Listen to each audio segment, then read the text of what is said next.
ಎಲ್ಲರಿಗೂ ಈ ಒಂದು ಮತ್ತೊಂದು ವಿಡಿಯೋ KPSC ಕುರಿತು ನಾನು ಮಾಡ್ತಾಯಿದ್ದೀನಿ. KPSCಯಲ್ಲಿ ಹಣ ಕೊಟ್ಟರೆ ಸಿಗುತ್ತಾ ಹುದ್ದೆ ಅನ್ನೋ ಒಂದು ಟೈಟಲ್ ಮೇಲೆ ನಾನು ಇವಾಗ ಈ ವಿಡಿಯೋನ ಮಾಡ್ತಾಯಿದ್ದೀನಿ. ಸಿಗುತ್ತೆ, ಹಾಗಾದರೆ ಹೇಗೆ ಸಿಗುತ್ತೆ ಅನ್ನೋದು ಒಂದು ಈ ವಿಡಿಯೋ ನಿಮಗೆ ನಾನು ಸಮರ್ಪಣೆ ಮಾಡ್ತಾಯಿದ್ದೀನಿ. ನೋಡಿರಲಿ, KPSC ಅನ್ನೋದು ಒಂದು ದೊಡ್ಡ ಗೊಂದಲ ಗೂಡಾಗಿದೆ. ಇಲ್ಲಿ ಹೇಗಿದೆ ಸಿಸ್ಟಮ್ ಅನ್ನೋದು ಯಾರಿಗೂ ಗೊತ್ತಿಲ್ಲ, ನನಗೂ ಗೊತ್ತಿಲ್ಲ, ನಿಮಗೂ ಗೊತ್ತಿಲ್ಲ. ಇಲ್ಲಿ ಹೇಗೆ ನಡೆಯುತ್ತೆ ಅನ್ನೋದೇ ಯಾರಿಗೂ ಸರಿಯಾಗಿ ಗೊತ್ತಿಲ್ಲ. ಯಾಕಂದರೆ ಇದೊಂದು ಸಂವಿಧಾನಿಕ ಸಂಸ್ಥೆಯಾಗಿದ್ದು ಇಲ್ಲಿ ನಡೆಯುವಂಥ ಕೆಲಸಗಳು ಯಾರಿಗೂ ಸರಿಯಾಗಿ ಇವತ್ತಿಗೂ ಅಭ್ಯರ್ಥಿಗಳಿಗೆ ಗೊತ್ತಿಲ್ಲ. ಬಟ್ KPSCಯಲ್ಲಿ ಹಣ ಕೊಟ್ಟರೆ ಸಿಗುತ್ತಾ ಹುದ್ದೆ ಅನ್ನೋದಕ್ಕೆ ಎಷ್ಟರ ಮಟ್ಟಿಗೆ ಸಿಗುತ್ತೆ ಅನ್ನೋದು ನನಗೂ ಗೊತ್ತಿಲ್ಲ. ಯಾಕಂದರೆ ಹಣ ಕೊಟ್ಟರೆ ಹುದ್ದೆ ಸಿಗುತ್ತೆ ಅಂತ ಅನ್ನೋ ಹಲವಾರು ಜನರ ಅಭಿಪ್ರಾಯಗಳನ್ನು ನಾನು ಕೇಳಿದ್ದೀನಿ.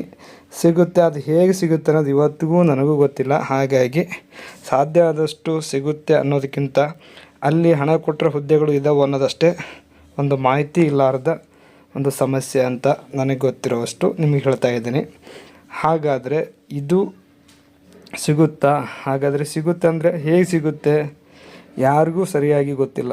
ಇಲ್ಲಿ ಹಣ ಕೊಟ್ಟರೆ ಹುದ್ದೆ ಸಿಗುತ್ತೆ ಅನ್ನೋದು ಇದುವರೆಗೂ ಯಾರಿಗೂ ಒಂದು ಸಮರ್ಪಕವಾದಂಥ ಅದು ಹೇಗೆ ನಡೆಯುತ್ತೋ, ಹಣದಿಂದ ನಡೆಯುತ್ತೋ ಅಥವಾ ಹುದ್ದೆ ಯಾವ ರೀತಿಯಾಗಿ ಭ್ರಷ್ಟಾಚಾರದ ಮುಖಾಂತರ ನಡೆಯುತ್ತೋ ಅನ್ನೋದು ಯಾರಿಗೂ ಸರಿಯಾದ ಮಾಹಿತಿ ಸಿಗ್ತಾ ಇಲ್ಲ. ಬಟ್ ಇಲ್ಲಿ KPSC ನಡೆಸುತ್ತಿರುವ ಹಲವಾರು ಅವಾಂತರಗಳಿಂದ ನಮಗೇನು ಅನ್ನಿಸ್ತಾ ಇದೆ, ಹಣಕ್ಕೆ ಹುದ್ದೆಗಳು ಹೋಗ್ತಾ ಇವೆ ಅಂತ ಅನಿಸುತ್ತೆ. ಬಟ್ ಹಾಗನ್ಕೊಂಡ್ರೆ ಈ ಹುದ್ದೆಗಳು ಹೇಗೆ ಸಿಗುತ್ತೆ ಹಣದಿಂದ ಅಂತ ಯಾರಿಗೂ ಇವತ್ತಿಗೂ ಗೊತ್ತಿಲ್ಲ. ನೆನಪಿರಲಿ ನಿಮಗೆ.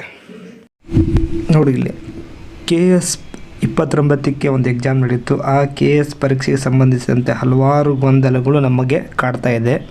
ಅದರಲ್ಲಿ ನೋಡಿರಿ, ಫಸ್ಟ್ ಒನ್ ನಮಗೆ ಗೊತ್ತಿರೋ ಹಾಗೆ ನಮ್ಮ ಒಂದು OMR ಶೀಟ್ ಇದೆಲ್ಲ, ಆ OMR ಶೀಟ್ ಯಾವ ರೀತಿಯಾಗಿತ್ತು ಅನ್ನೋದು ನಿಮಗೆಲ್ಲರಿಗೂ ಗೊತ್ತಿದೆ. ಅದನ್ನು ಯಾವ ರೀತಿ ಆ ಕಾಲೇಜಿನವರು ಕಳಿಸ್ಕೊಟ್ರು ಅವೆಲ್ಲವೂ ನಿಮಗೆ ಗೊತ್ತಿರಬೇಕು. ಯಾಕಂದರೆ ಇದು ಒಂದು ನಾವೊಂದು ಹುದ್ದೆಯನ್ನು ಪಡ್ಕೋಬೇಕಾದ್ರೆ ಅದಕ್ಕೆ ನಮ್ಮದು OMR ಶೀಟೇ ಇಂಪಾರ್ಟೆಂಟ್ ಆಗಿರುತ್ತದೆ, ಹೌದಾ? ಆ OMR ಶೀಟ್ ಸ್ಪಷ್ಟವಾಗಿರಬೇಕು. ಅದ್ರ ಜೊತೆಗೆ ನಮಗೆ ನಮ್ಮ OMR ಶೀಟ್ ಚೆಕ್ ಆಗಬೇಕು ಅಂದರೆ ಪರೀಕ್ಷೆ ನಡೆಯೋದ್ರಿಂದ ಹಿಡಿದು ಇವಾಗೂ ಅಲ್ಲಿ ಹೋಗಿ ಅದು ಚೆಕ್ ಆಗೋವರೆಗೂ ಅದು CC ಕ್ಯಾಮ್ರಾದ ಒಂದು ಕಂಗಾವಲಲ್ಲೇ ನಡಿಬೇಕಾಗುತ್ತೆ.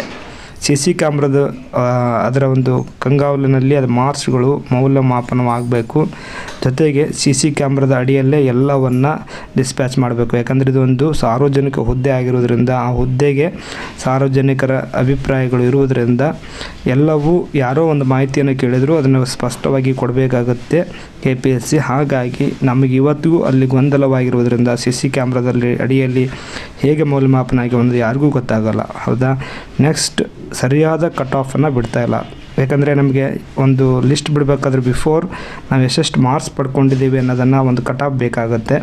ಆ ಕಟ್ ಆಫ್ ಯಾವ ಕಾಸ್ಟ್ಗೆ ಎಷ್ಟು ನಿಂತು, ಯಾರಿಗೆ ಎಷ್ಟು ಬೇಕಾಗಿತ್ತು, ಯಾರಿಗೆ ಎಷ್ಟು ಕಡಿಮೆದ ಕಟ್ ಆಫ್ ಬಂತು ಅನ್ನೋದನ್ನು ನಮ್ಗೆ ಗೊತ್ತಾಗಬೇಕಂದ್ರೆ ಪರ್ಫೆಕ್ಟಾದ ಒಂದು ಕಟ್ ಆಫನ್ನು ಬಿಡಬೇಕಾಗಿತ್ತು KPSC ಅವರು. ಇದುವರೆಗೂ KS ಪರೀಕ್ಷೆಗೆ ಸಂಬಂಧಿಸಿದಂತೆ ಯಾವುದೇ ಕಟ್ ಆಫನ್ನು ಬಿಟ್ಟಿಲ್ಲ.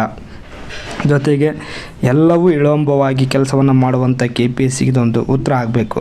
ಯಾಕಂದರೆ ಕಟ್ ಆಫ್ ಇಲ್ದೇ ಒಂದು ರಿಸಲ್ಟ್ ಬಿಡೋದು, ಮೇನ್ ಪರೀಕ್ಷೆಗೆ ಕಳಿಸ್ಕೊಡುವಂಥ ಅರ್ಜೆಂಟ್ ಯಾವುದೂ ಇರೋದಿಲ್ಲ, ನೆನಪಿರಲಿ ನಿಮಗೆ.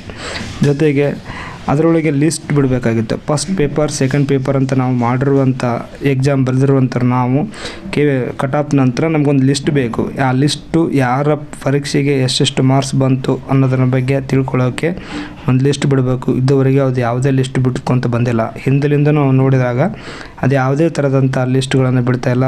ಅವ್ರ ವೈಯಕ್ತಿಕ ಮಾರ್ಕ್ಸ್ಗಳನ್ನು ಬಿಟ್ಟು ಅವರವರು ತಗೊಂಡು ಹೋಗ್ತಾ ಇದ್ದಾರೆ. ಹಾಗಾಗಿ ಒಂದು ಸಾರ್ವಜನಿಕ ಲಿಸ್ಟ್ ಬೇಕಾಗುತ್ತೆ. ಆ ಲಿಸ್ಟನ್ನು KPSC ಇದುವರೆಗೂ ಮಾಡ್ತಾಯಿಲ್ಲ. ಅಲ್ಲಿ ಕೆಲಸ ಮಾಡೋಕ್ಕೆ ಹುದ್ದೆಗಳು ಕಡಿಮೆ ಇದ್ದರೆ ಹುದ್ದೆಗಳನ್ನು ತಗೊಂಡು ಆ ಕೆಲಸವನ್ನು ಸ್ಪಷ್ಟವಾಗಿ ಸಾರ್ವಜನಿಕರಿಗಾಗಿ ತಿಳುವಂಥ ಒಂದಿಷ್ಟು ಲಿಸ್ಟ್ಗಳನ್ನು ಅವ್ರು ಮಾಡಬೇಕು. ಅಂದಾಗ ಅದರ ಮೇಲೆ ನಮಗೆ ಪಾರದರ್ಶಕತೆ ಬಗ್ಗೆ ಒಂದು ನಂಬಿಕೆ ಬರುತ್ತೆ. ಇಲ್ಲ ದುಡ್ಡಿಗಾಗಿ ಎಲ್ಲ ಸೇಲ್ ಆಗಿದೆ ಅಂತ ಅನಿಸುತ್ತೆ.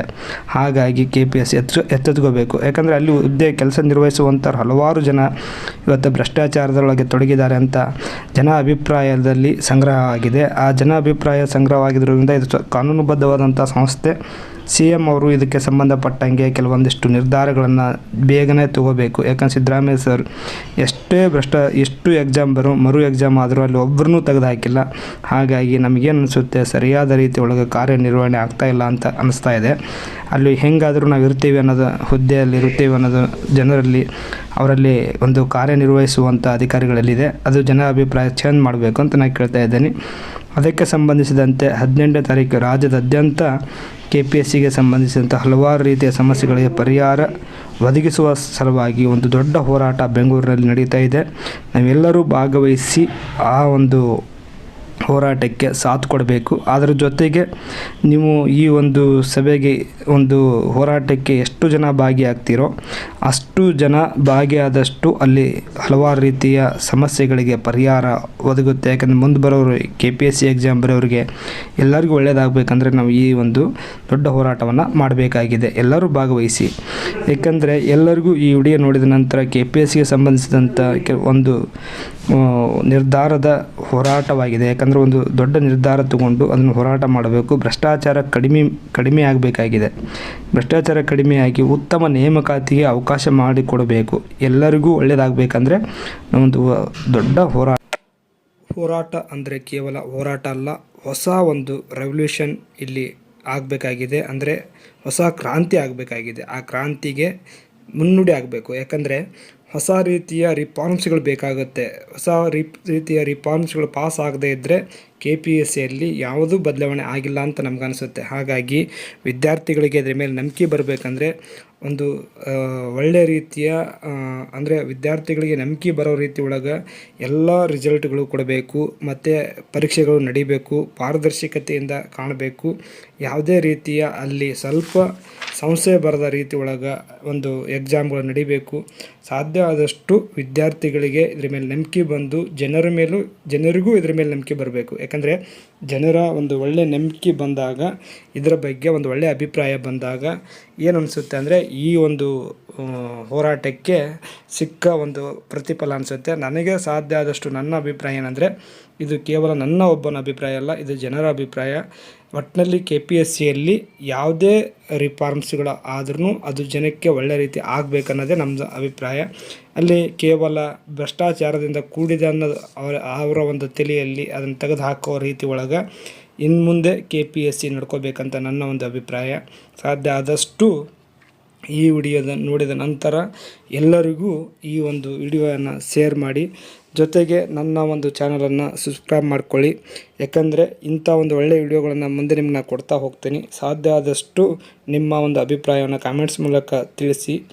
ಎಲ್ಲರಿಗೂ ಈ ವಿಡಿಯೋ ನೋಡಿದ್ದಕ್ಕೆ ಧನ್ಯವಾದಗಳನ್ನು ಹೇಳ್ತಾ ಇದ್ದಾರೆ.